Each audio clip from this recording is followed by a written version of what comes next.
Pour les personnes atteintes de la maladie de Verneuil, l'inconfort et la douleur font partie du quotidien.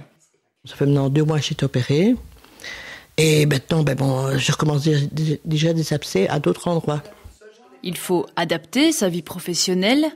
Au travail, j'en parle parce que c'est pas possible sinon. Et il y a certaines personnes qui comprennent. D'autres non, ils croient que j'en joue. Et pouvoir compter sur un conjoint compréhensif. On vit au jour le jour.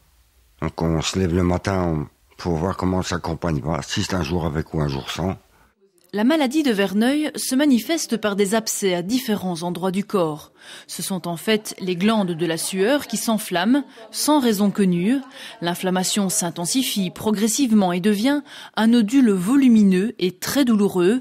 Ce n'est ni contagieux ni mortel, mais surtout, c'est trop peu souvent diagnostiqué comme tel par les médecins. Moi, ça fait maintenant depuis l'âge de 18 ans que j'ai des abcès comme ça, mais on m'a toujours dit que c'était simplement des kystes. Et ça fait maintenant, seulement depuis le mois de février 2013, que je sais que c'est cette maladie. Les médecins ne connaissent pas la maladie, il y en a très très peu qui sont au courant. Et donc, comme disait madame, c'est des kystes. Des kystes, des abcès qui arrivent à des endroits différents. En plus, c'est une fois le bras, une fois la jambe, donc c'est des kystes.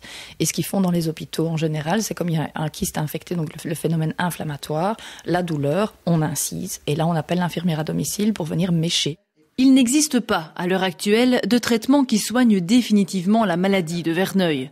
Par contre, il est important qu'un diagnostic soit établi très tôt pour contenir l'évolution de la maladie.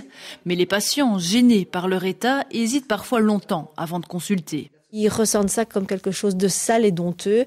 Et donc, ils en parlent pas suffisamment vite. Et c'est lorsque plusieurs zones commencent à être atteintes, qu'ils ont des problèmes qui deviennent chroniques et récurrents. Ça évolue par poussée, mais finalement, c'est un peu tout le temps qu'ils finissent par consulter. Clotilde est atteinte de la maladie de Verneuil depuis l'adolescence.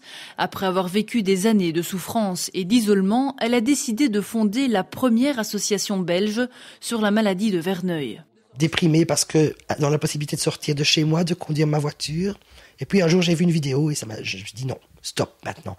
J'ai 48 ans, j'ai pas envie de vivre toute ma vie dans mon fauteuil et ça doit être pareil pour les autres. Il y a moyen qu'on se rassemble et qu'on essaie de faire bouger les choses aussi sur le plan politique pour avoir des remboursements. Car c'est un des principaux problèmes rencontrés par les patients. Les traitements ne sont pas remboursés et peuvent coûter plusieurs milliers d'euros par mois. La problématique, c'est aussi le remboursement. Ce sont des traitements qui ne sont pas remboursés à l'heure actuelle par la mutuelle. C'est considéré comme des traitements à visée esthétique. À un stade avancé de la maladie, la chirurgie peut enlever toute une zone atteinte par l'infection. Déjà, c'est difficile à voir parce que les opérations, les grosses opérations comme Clotilde a eu, c'est quand même impressionnant. Et il faut aller soigner en se disant que ça fait mal, c'est pas confortable et puis c'est tous des endroits difficiles. Ça veut dire que la personne doit être, son intimité, il y en a plus. Toute la pudeur et tout ça, faut oublier. Et c'est tous les jours, c'est parfois 2 fois par jour. Pour en parler sans honte, pour répandre l'information, mais aussi pour soutenir, Clotilde a pris exemple sur des associations basées en France. Les malades viennent, ont tellement besoin de renseignements, ils se tournent vers les associations et on peut les orienter vers les bons spécialistes. Très vite, elle a rencontré d'autres malades qui partageaient son vécu. C'est très émouvant. Parce qu'on se sent en confiance, sans complexe, on se dit l'autre la même chose, donc la même gêne. Et voilà, on se lâche et ça fait un bien fou.